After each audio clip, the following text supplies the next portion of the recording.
El concepto del Big Data es un concepto que es tan antiguo como la historia de la humanidad. Los chinos, a través de los papiros, también recogieron información, conocimiento. Se podría considerar como invasión a la privacidad. Incluso hay muchos sistemas que hoy se enriquecen con base en los datos de los ciudadanos. Y que cuando algo en términos digitales es gratis es porque el producto eres tú. Casi que estamos en un punto como esos de la humanidad y la transformación que esto va a tener. Ni en redes sociales, ni en ningún sistema de comunicación mostrar fragilidad. ¿A qué se refiere la fragilidad? Me refiero a...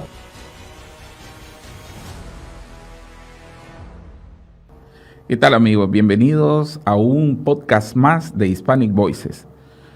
Llegando a cada uno de ustedes con temas muy interesantes, temas de actualidad, temas que están relacionados no solamente con la curiosidad intelectual que cada uno de nosotros puede tener, sino también con el trabajo, la vida personal, la vida laboral. Y hoy tenemos un tema que seguramente le va a interesar muchísimo. En muchos países realmente forma parte de la cultura el deporte, la fe, pero también la política. Y hoy tenemos un invitado especial que nos va a hablar no nos va a hablar de esos tres temas, sino del uso del Big Data y la inteligencia artificial en todo el marketing político. Así que nos complace darle la bienvenida y presentar al doctor Miguel Jaramillo, que posee su propia empresa y hace 25 años está en este rubro de estrategia y comunicación en el área política. Bienvenido, doctor Miguel Jaramillo. Padre, muchísimas gracias por la invitación a usted, a la universidad, por este espacio tan valioso. De verdad que para mí es un verdadero gusto estar aquí conversando con ustedes sobre ese tema que efectivamente hace parte de nuestra cultura, que evoluciona como la condición humana todos los días, todas las horas, de una forma vertiginosa. Así es. ¿Cómo se utiliza, en primer lugar, el concepto del Big Data y luego cómo es utilizado por usted y por muchos profesionales en esta área, ligándolo al tema político? Bueno, padre, el concepto del Big Data es un concepto que es tan antiguo como la historia de la humanidad. Desde tiempos inmemoriales los seres humanos hemos dejado huella a nuestro paso por la naturaleza, por los caminos, por nuestro estilo de vida. Y mucha de esa información antes no era tan procesada como lo es en los tiempos actuales.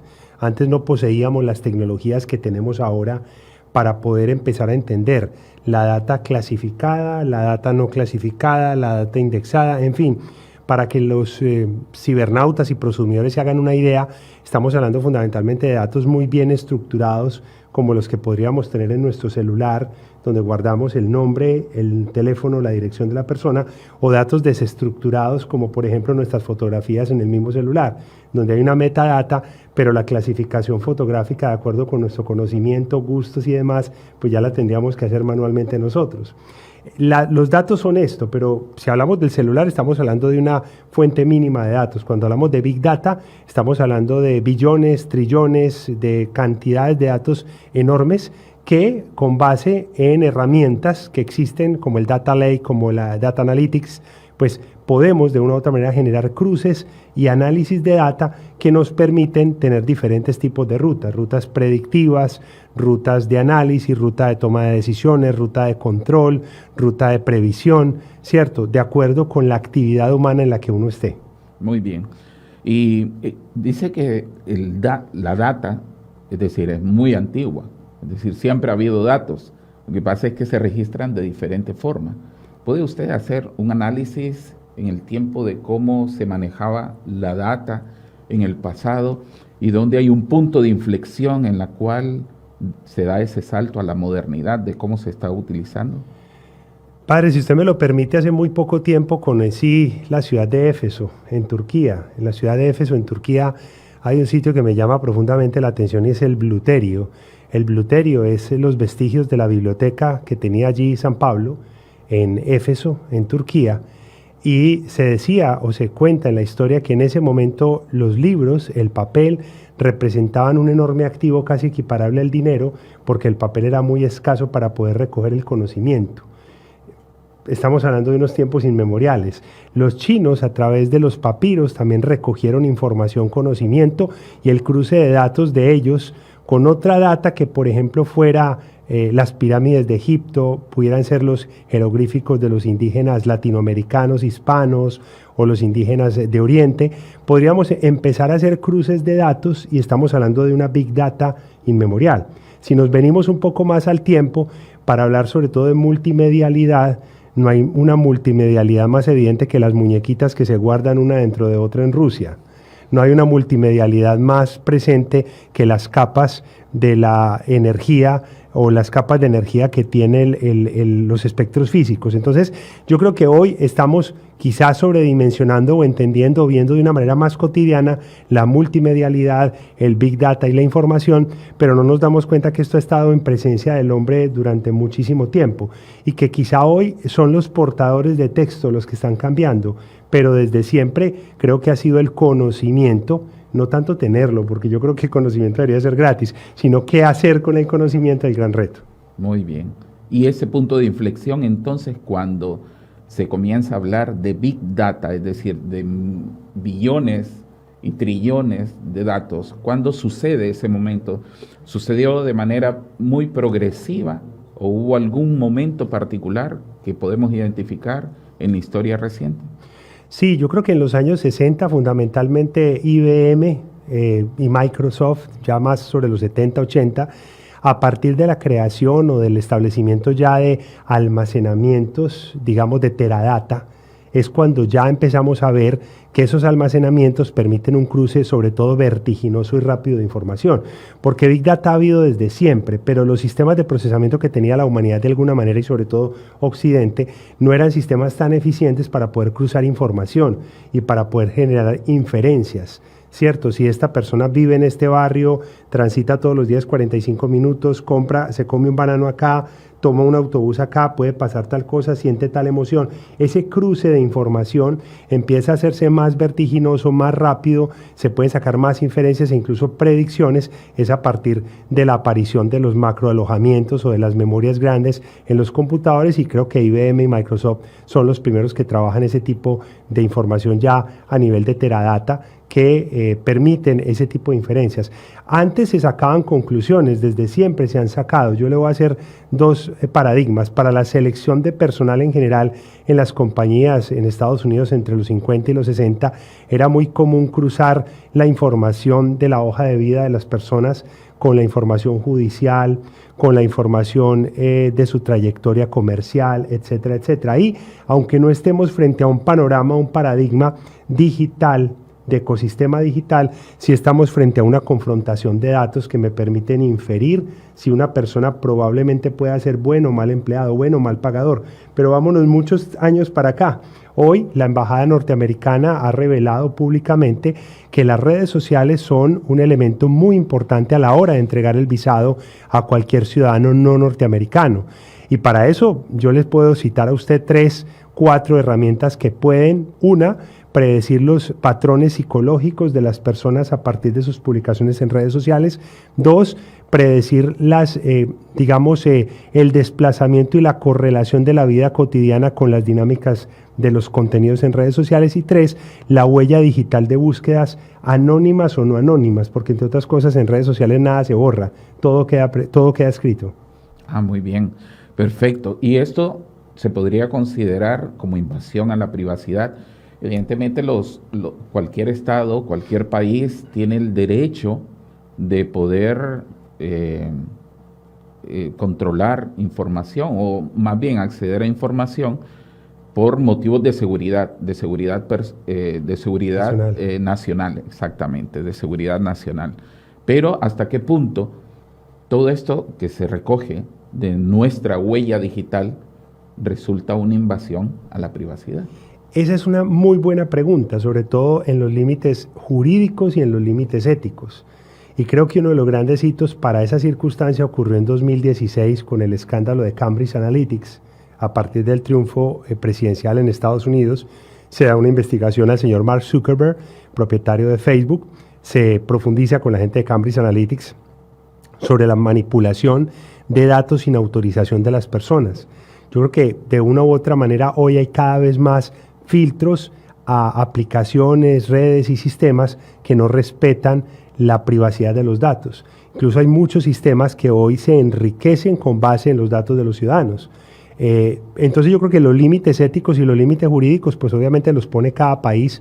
Sin embargo, en muchos de los contratos que nosotros firmamos con redes sociales, aplicaciones, bancos y otros sistemas en nuestro celular, el mismo celular como tal y la posibilidad, por ejemplo, de que administre nuestra voz sin ningún tipo de problema, hace parte de letra menuda que nosotros hemos firmado en la contratación y compra de estos equipos, que muchas veces no nos damos cuenta. Y es un tema que se ha refinado a la par con la ilegalidad, lamentablemente.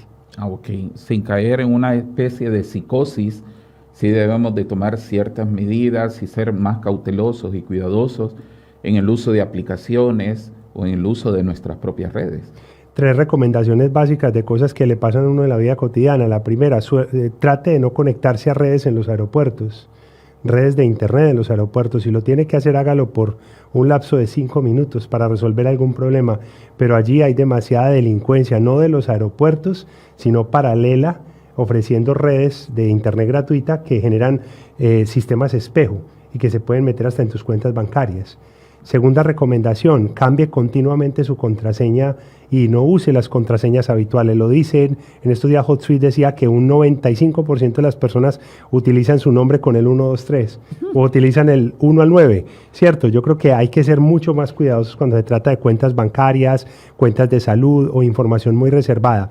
Y una tercera recomendación que se la doy sobre todo a las personas más jóvenes es que traten de no mostrar nunca fragilidad en los ecosistemas públicos de comunicación e información, ni en correos electrónicos, ni en redes sociales, ni en ningún sistema de comunicación mostrar fragilidad. ¿A qué se refiere la fragilidad? Me refiero a que muchas veces las personas expresan por problemas de salud mental, de salud física, de debilidad económica, perdónenme la expresión, se hacen las víctimas también en muchos de estos espacios, y lo que generan es que la Deep Web, donde se encuentran los peores carteles de delincuencia del planeta, puedan ver debilidad e intentar la estafa, la trata de personas, el secuestro, un montón de delitos que la gente no se imagina. Y si estamos hablando de personas, niños y jóvenes que recién están forjando la personalidad y que son más frágiles, pues a los padres y cuidadores mucho más cuidado aún. Muy bien, y como padres de familia, yo creo que resulta interesante y también para nuestra audiencia, porque con los hijos, ellos acceden a través de diversos dispositivos. Tal vez uno, en una edad madura, no digo todos, pero una edad madura, no mostramos esa fragilidad. Pero los chicos sí están expuestos y vulnerables en el uso de las redes sociales. Sobre todo a una comprensión o a un pensamiento de que las redes sociales son un espacio donde solo se reúnen con 10 o 20 de sus amigos del colegio, del barrio, de la aldea, y no entienden que se trata de un mecanismo que exponencialmente y algorítmicamente tiene un alcance global. Claro, podemos, yo creo que en los últimos años se han visto depredadores a través de las redes sociales, es decir, personas que citan a jovencitos o a jovencitas en un lugar determinado y aprovechan, como usted dijo, esa vulnerabilidad o fragilidad, sobre todo emocional y psicológica que muestran, y son víctimas justamente de depredadores. Y como generalmente estas personas no ponen muchas restricciones para sus datos, muchos de estos depredadores llegan más informados de la cuenta. ¿Qué tipo de música te gusta? ¿Qué tipo de comida te gusta? ¿Dónde estuviste el último año? Etcétera. Entonces, a eso sumaría yo que las redes sociales no son la vida, que las redes sociales no son un juego, que las redes sociales son un negocio, y que cuando algo en términos digitales es gratis es porque el producto eres tú. Muy bien, perfecto. Era un tema que no pensábamos tocar, pero que es muy, muy importante. Yo creo que esto es un aldabonazo a la conciencia y despierta como una alerta para que seamos un poco más cuidadosos en el uso de nuestros datos, en el uso de las redes y sobre todo con nuestra familia. Bien, hay un título muy sugestivo en su conferencia que es "Sin datos no hay paraíso". Por supuesto, originario de Colombia. Y entonces, a mí me encanta porque cuando yo me decido por un libro, a veces lo que me engancha es el título. Por ejemplo, estoy leyendo un libro que se llama cosas que ya sabes, pero que siempre olvidas. Entonces, desde el título me llamó la atención. La sopa contenedor de José María Cabo de Villa. Y yo digo, la sopa contenedor, y habla sobre la complicación humana. En su caso, usted ha elegido un título muy sugestivo, Sin datos no hay paraíso. Hay un trasfondo, además del principio de marketing de llamar la atención. Pues está el principio de marketing de llamar la atención, además porque el planteamiento de la conferencia está basada en los 10 mandamientos de la ley de Dios, de la Biblia, pero no, digamos, de manera literal ni de manera irrespetuosa, sino simplemente para hacer como un parafraseo de o te mantienes en el infierno de mantenerte sin datos, de estar desesperado, de no entender la realidad, o definitivamente accedes al paraíso de saber utilizar muy bien la inteligencia artificial. Sobre todo que en un congreso como este que nos invitan para hablar en medio de tanta técnica ingenieril, pues digamos que es raro que alguien de más de las ciencias sociales esté aquí presente hablando de inteligencia artificial. Pero es precisamente porque uno de los grandes retos que tenemos hoy de cara, no a una, sino a muchas inteligencias artificiales que nos ponen casi que en un paradigma de cuando Gutenberg inventó la imprenta, casi que estamos en un punto como esos de la humanidad y la transformación que esto va a tener, pues el gran reto que tenemos no es tecnificarnos cada vez más, sino humanizarnos cada vez más a partir de las técnicas. Entonces, en medio de ese debate fue que yo propuse estas 10 mandamientos con un lenguaje igualmente bíblico, pero para hacerle entender a la gente y llamar la atención sobre la importancia de la ética, sobre la importancia de qué significa el bienestar, sobre la importancia de la ciencia de datos, de manejar bien los algoritmos, etcétera, etcétera. Muy bien. Muchos, yo creo que a veces hemos pensado que el marketing político es como el diablo que duerme a la cabecera de una persona y le está diciendo, haz esto, aunque no sea correcto, haz lo otro. Porque es como una fábrica, pensamos nosotros a veces, me incluyo, de héroes y de villanos, el marketing político. Que a una persona se le puede maquillar mercadológicamente y los votantes van a sentirse seducidos por esa persona y posiblemente es un aura artificial, el marketing. Y en otras ocasiones a la oposición se le dibuja o se le presenta como si fuese una amenaza. ¿Es así? ¿No es así? ¿De todo existe en el marketing político? Hay de todo esto, padre, como en la historia misma de la humanidad. Lo que pasa es que lo primero que hay que entender acá es qué es la política. La política no es otra cosa que un ejercicio, pues lo dije en su origen, el término para administrar la polis, para administrar la ciudad, pero si vamos un poco más al fondo, la política no es otra cosa que un ejercicio de consensos y disensos para llegar a acuerdos colectivos. Hay política cuando uno está con su familia, hay política con su pareja, hay política con su jefe, hay política con los hijos, hay política con los compañeros de trabajo, hacemos política permanentemente, estamos en un proceso permanente de negociación. Lo que pasa es que ya la alta política que se ejerce, digamos, en los gobiernos municipales, regionales y nacionales, sobre todo en América Latina o Hispanoamérica, pues requiere una serie de técnicas a las cuales se acude, que han sido altamente estigmatizadas, pero yo creo que el problema hoy no es de la política y los políticos, el problema es más de la sociedad, de la condición humana, de nuestras prácticas humanas y de una serie de circunstancias. Lo que pasa es que creo que la fragilidad humana toma una dimensión mucho más delicada frente al drama de los humanos, frente a las soluciones, y a veces nos ilusionamos demasiado en el papel que puedan hacer los políticos, y son seres humanos con un periodo transitorio donde tienen unos recursos limitados para brindar unas soluciones, y que tienen los mismos defectos que cualquier ser humano. Claro, pero en una campaña normalmente se hacen promesas, y la expectativa de las personas es en base a las promesas que ha hecho el político. Entonces, ¿cómo el trabajo suyo como diseñador de campaña, cómo es el proceso más?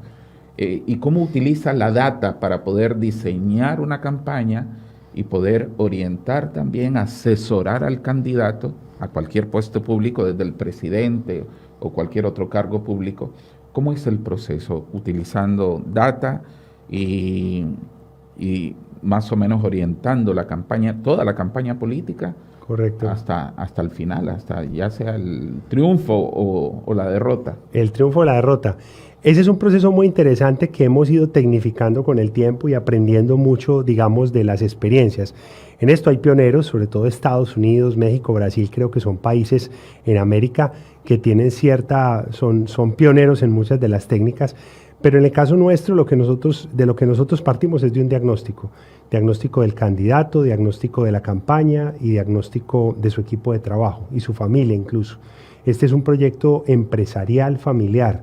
Es un proyecto de vida. El que se mete a ser candidato de algo arranca con un proyecto familiar y un proyecto profesional, ¿cierto? Que funciona como una empresa, ¿cierto? Empieza pequeño y se vuelve gigante al final de la campaña. Después de hacer el diagnóstico, nosotros lo que construimos fundamentalmente, lo que identificamos, es la marca política del candidato de la campaña. Identificamos también quiénes van a ser los rivales e identificamos en el terreno, fruto del diagnóstico, cuál va a ser el tema de la campaña. A propósito, en Estados Unidos hasta hace poco el tema de la campaña era la salud de uno de los candidatos, ya el tema de la campaña es la situación judicial de otro de los candidatos. A eso me refiero con tema de campaña. Y pasa en Honduras, en Guatemala, en Colombia, en cualquier lado, que los temas van fluctuando. El tema es la última posta antes de las elecciones que va a mover las emociones del elector. Eso es el tema.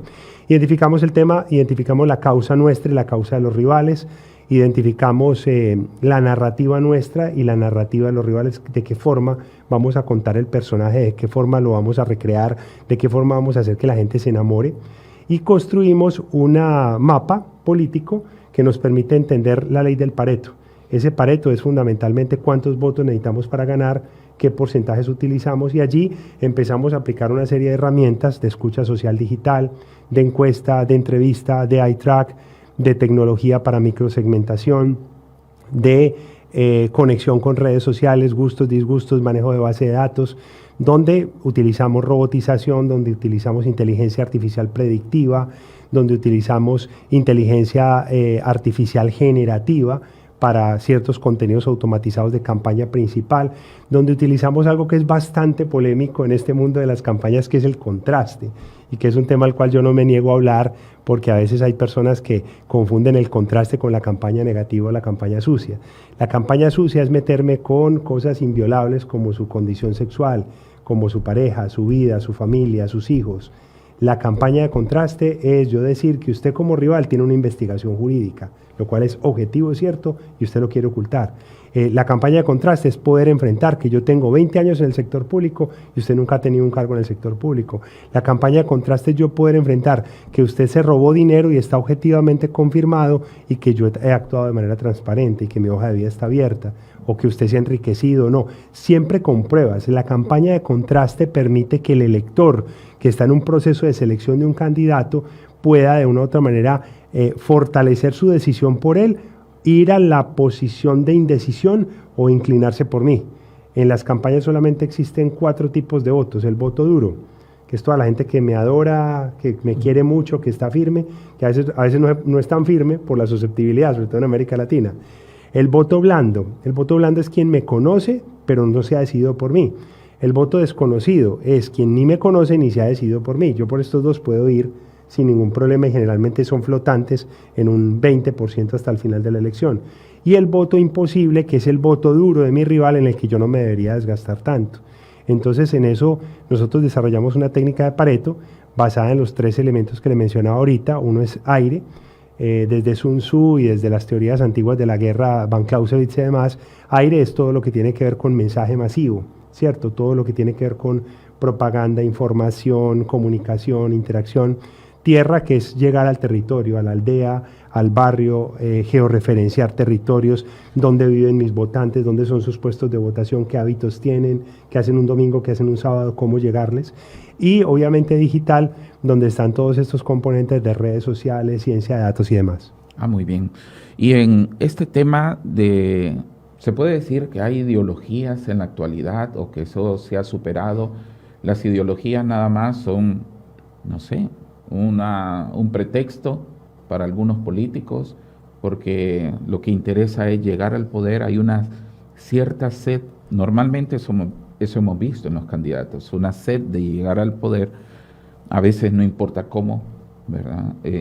sí nos ha aclarado mucho en este momento, doctor Miguel, del principio de contraste, porque nosotros a veces lo confundíamos como una campaña sucia, y no se trata de eso, se trata de elementos diferenciadores entre los candidatos. Okay. Así es. Pero ¿cómo es el panorama?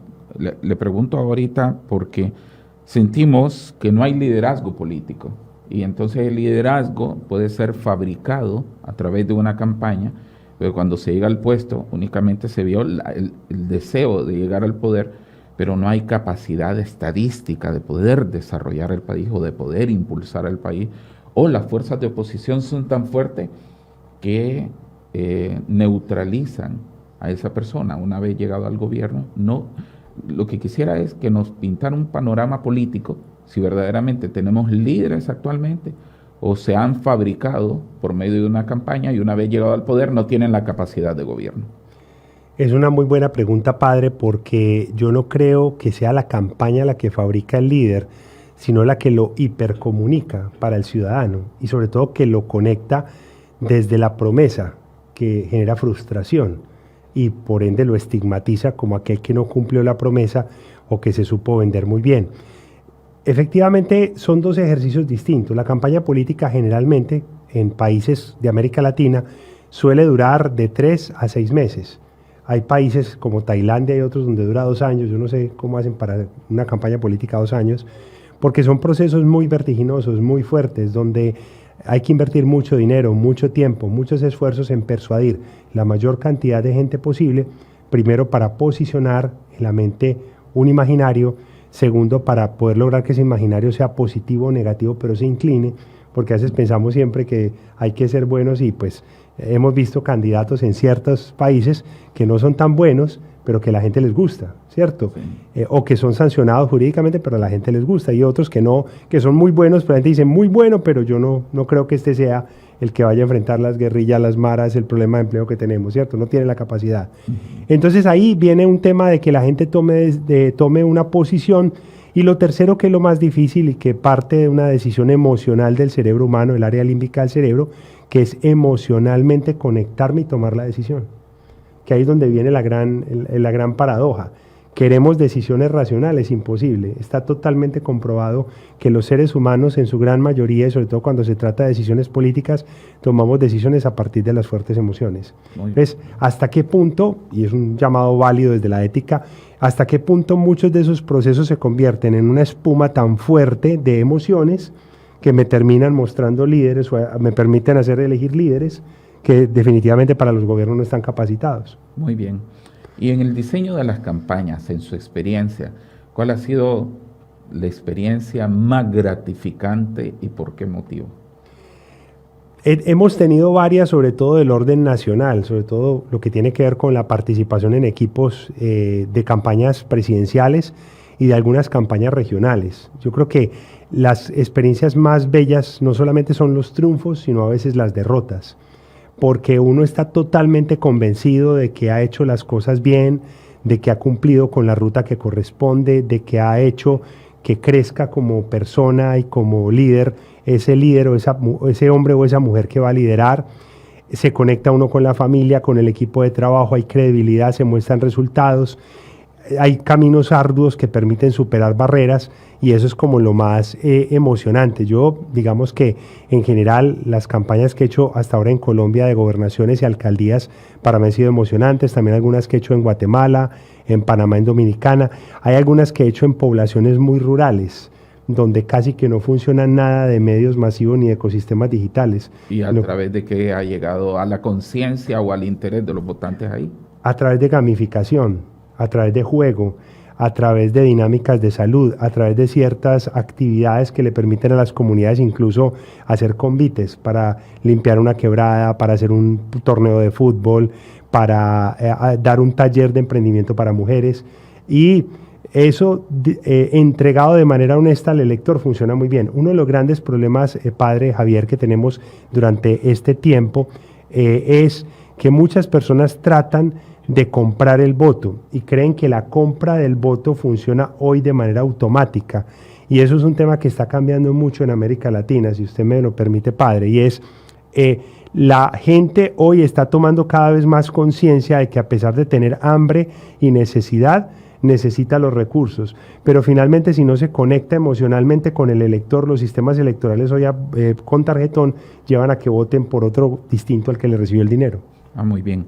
Ahorita cuando se dirige a mí y me dice, padre, que yo ejercí el ministerio sacerdotal, recuerdo que muchas veces se nos hacía una crítica, tanto a los políticos como a los religiosos, y se nos decía, ahora el cura habla como político y el político habla como sacerdote o como pastor. ¿Es cierto eso, que los discursos se han traslapado, que ahora el político se presenta casi como, no sé, como un religioso y explota, incluso llega a explotar el sentimiento religioso de la persona ahí donde lo hay, en países donde predominantemente la religión es muy significativa? Y el clero, como en el caso ha sido decisivo, por ejemplo, podemos mencionar el caso de Nicaragua, en donde el clero ha jugado un papel muy importante, y en otras zonas también. ¿Es cierto eso, esa crítica de que ahora el cura habla como político y el político habla como religioso? Lo que pasa es que yo pienso que la religión no se puede escindir de la realidad social y la realidad sociopolítica. Creo que la gran diferenciación está en la toma de postura ideológica. Creo que ahí es donde está de una u otra manera la gran necesidad, y lo marca claramente, sobre todo en el caso de la religión católica, la doctrina social de la Iglesia. Y en el caso de los políticos ya estamos hablando más de una técnica, porque también los sacerdotes son formados en técnica de oratoria, en técnica de comunicación corporal, en técnica de microexpresión facial, en técnica de construcción lingüística, paralingüística, semiótica.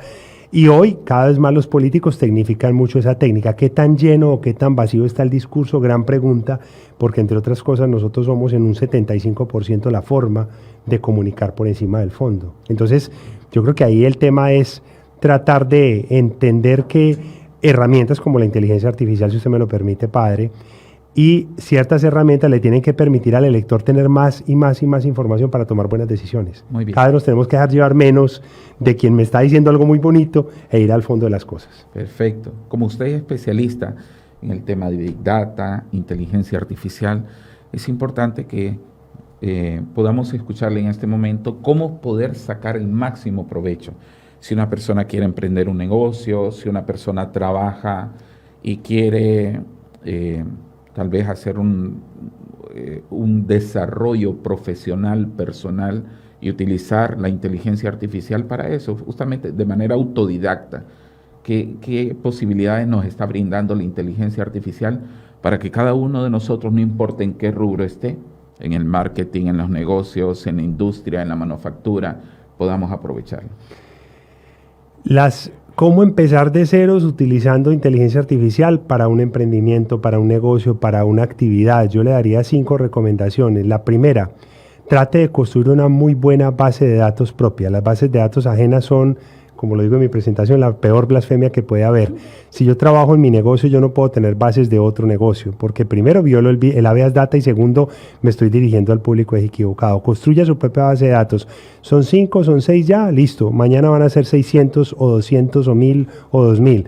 Pero construya su propia base de datos con base en 3 entradas básicas: nombre, correo electrónico y una conexión telefónica. De ahí en adelante sale todo lo demás. Usted no necesita preguntar que dónde vive, porque todo eso la inteligencia artificial se lo puede inferir.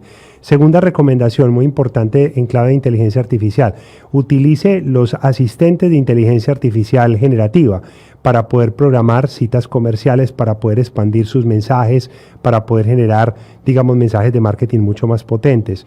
Tercera herramienta, trate de utilizar el ChatGPT, obviamente con el debido curetaje humano, para construir textos más atractivos desde el prompt que usted genere o geste en esta herramienta de ChatGPT, donde usted pueda allí plantear cuestionarios, artículos y contenidos exitosos para sus redes sociales. Cuarto, trate de robotizar todos los canales de contacto digital. Si la gente le escribe a Instagram a la hora que usted no lo espera porque viven en Los Ángeles o porque viven en Buenos Aires, usted vive en Medellín, pues usted no les puede responder, pero sí genere robotización en la respuesta para captar, recuerde los 3 datos: nombre, celular como mínimo, para llamar y conectar.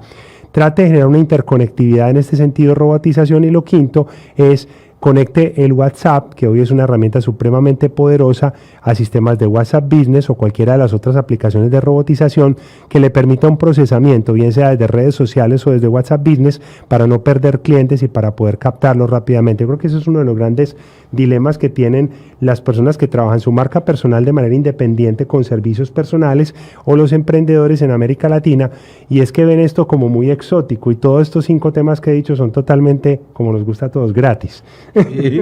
No, ahorita me ha servido muchísimo. Yo me he sumergido en el tema de inteligencia emocional desde hace varios años, primero de manera autodidacta, pero después sacando cursos, especializaciones, certificaciones. Pero estos principios que me ha dado, para mí, son fabulosos. Y seguramente no los voy a recordar todos, pero para eso va a estar la grabación, para poder ir a ellos, por supuesto. Claro. El tema de inteligencia artificial está desplazando, puede ser una amenaza para algunos sectores profesionales, y tendremos que reciclarnos laboralmente. ¿Qué profesiones pueden estar en riesgo y qué se puede hacer frente a eso ante la llegada de la inteligencia artificial? Padre, hay un libro que a mí me gusta mucho de un autor que es un semiólogo que se llama Umberto Eco. Sí. Umberto Eco, italiano, plantea en un libro que somos apocalípticos e integrados frente a las nuevas tecnologías. Y si usted revisa la historia de la humanidad, pues antes existían quien prendía la lámpara de fuego en el pueblo, el cartero y otras profesiones que no es que haya que mirarlas con nostalgia, sino que transforman el deber ser y la función. Yo creo que, como pasa con todas estas profesiones, no tenemos otro remedio sino ser o apocalípticos o integrados. Yo creo que no hay una posibilidad intermedia. Yo soy más integrado. Mi pregunta está dada frente a un componente que se llama el Deep Learning, ¿cierto? Que es el desarrollo de redes neuronales autónomas, que ya no es la intervención de un ser humano con un prompt que estimula a un robot para que reaccione, o que se programa con ciertos hábitos, digamos, por así decirlo, recurrentes de rutina, sino que en este caso hay una inteligencia que es totalmente autónoma frente a la realidad. Yo creo que ese es el gran dilema que tiene hoy la humanidad. Estoy totalmente seguro que los grandes multimillonarios ya tienen procesos avanzados de robotización o de sistemas que pueden reemplazar seres humanos. Y la gran pregunta está en el reto de qué tan humano va a ser ese reemplazo de los seres humanos y qué tanto nos va a permitir humanizarnos más, o pauperizar más las condiciones de empleo, o generar brechas de inequidad más grandes. Usted y yo hoy estamos acá sentados en esta mesa hablando de inteligencia artificial, pero usted recuerde que en América Latina y en muchos lados hay miles que están en la calle buscando con qué comer y que no saben muchos de estos temas, y que nosotros ya les llevamos una delantera en nuestra propia supervivencia al conocer muchos de estos temas. Pero pasando el tiempo, si estas personas no acceden a esta información básica, pues la brecha de inequidad va a ser mayor. Entonces yo creo que esos son temas que a mí me preocupan mucho. Muy bien. La inteligencia artificial no va a poder sustituir la inteligencia natural, no la va a poder desplazar. Pero ¿cómo ambas hacen el mejor match? ¿Cómo podemos nosotros, desde nuestra inteligencia natural, desarrollando nuestra creatividad, la toma de decisiones, el trato personal, cómo podemos utilizar la inteligencia artificial sin perder el contacto, por ejemplo, con clientes, con grupos de interés? Porque creo que hay muchas personas que se cansan de estar utilizando a veces chatbot o una forma impersonal de trato con el cliente. Entonces, ¿cómo poder combinar la inteligencia natural y la inteligencia artificial para que las personas realmente puedan obtener lo que demandan? Un trato muy personalizado. Y sobre todo que haya condiciones de bienestar. Yo creo que le debería apuntar todo lo que estamos haciendo es a lograr condiciones de cada vez mayor bienestar y cada vez un ser humano menos atento a las rutinas y más atento a sí mismo. Yo creo que lo que hemos tenido es, en tiempos como los actuales, donde hay tantas ocupaciones, tanta agenda, tanta minucia por hacer, yo diría que uno de los grandes retos de la inteligencia artificial es poder reducir la minucia en el pensamiento del ser humano, y que el ser humano se pueda concentrar en lo trascendental de sí mismo y del entorno, que eso es un tema que creo que nos hace falta y nos sigue dispersando mucho el día a día, la mecánica y un montón de procesos que hoy podrían ser automatizados o predictivos o con uso de este tipo de inteligencias. Creo que ese sería como un camino, a mi juicio, pues muy recomendable. Muy bien. Perfecto. Estamos llegando al final ya de este interesante podcast. Hemos hablado de política, de marketing, de estrategias y comunicación, que así se llama su empresa, justamente, estrategia y comunicación, qué bien. Y también del tema de inteligencia artificial, Big Data. Los consejos me han parecido fundamentales, pero ya para el cierre, ¿qué otros consejos puede darnos a las personas que estamos en diferentes áreas? Yo estoy en el rubro educativo, pero hay personas que están en el rubro de negocios, están emprendiendo algo. Además de los 5 consejos que nos ha dado, ¿qué otra orientación para poder utilizar entonces positivamente estos recursos de inteligencia artificial y ser mejores profesionales y ver un trasfondo muy noble, mejores personas también? Sí, yo creo que de una u otra manera cerraría con 3 consejos. 1, no sobredimensionen marcas ni aplicaciones. Hoy la marca Copilot, hoy la marca ChatGPT son marcas, pero debajo hay un desarrollo. En mi época, en 2007, cuando creé mi cuenta de Facebook, eliminé una que se llamaba Hi-Fi, que yo creía que era mejor que Facebook. Y después Facebook eliminó otra y otra y otra. Entonces esto no es un tema de marcas, sino un tema de herramientas y la utilidad de las mismas. Segundo, tratar de incorporar las herramientas no por moda, sino entender la forma en la que te pueden hacer mejor la vida. Porque a veces andamos con celulares con una capacidad de memoria desbordada, compramos el último televisor, el carro, y resulta que terminamos subutilizando un montón de cosas y dañándonos la vida o el bolsillo. Y lo tercero, me parece supremamente importante entender el profundo cambio cultural que traen las nuevas tecnologías en nuestra relación con nuestros hijos, en nuestra relación de pareja, en la relación con los estudiantes, en la relación en el cambio que van a tener que tener las instituciones educativas, que ya lo están viviendo, incluso con el efecto pospandémico que aceleró muchos de estos temas de la virtualidad. Entonces yo creo que el cambio no es solamente unas tecnologías que yo tengo que aprender a manejar, como queriendo aprender a manejar un coche, sino que hay una serie de transformaciones en las relaciones humanas, en las relaciones de pareja, en el compartir espacial del aula. Por ejemplo, hoy muchas universidades en un altísimo porcentaje son virtuales y eso es un enorme reto para la salud mental, para la interrelación personal, para la relación consigo mismo. Entonces yo creo que desde la dimensión ética y desde la dimensión humanista también hay que ser más conscientes de todas estas transformaciones y empezar, pues obviamente, un proceso de adaptación a las mismas. Muy bien. Ha sido un placer realmente, doctor Miguel Jaramillo. Yo recuerdo que en mi formación me decían, trata de explicar las cosas como si tuvieras enfrente a un niño de 7 o de 10 años. Si te entiende él, te entiende todo el mundo. Así que nos lo ha explicado de manera concreta, de manera sencilla, de manera muy humana y de manera técnica también al mismo tiempo. Eso es una gran cualidad. Agradecemos muchísimo que haya aceptado esta invitación y estoy seguro que va a ser de mucho provecho para nuestra audiencia. Muchas gracias, doctor Jaramillo. Gracias a usted, padre, y gracias a la audiencia.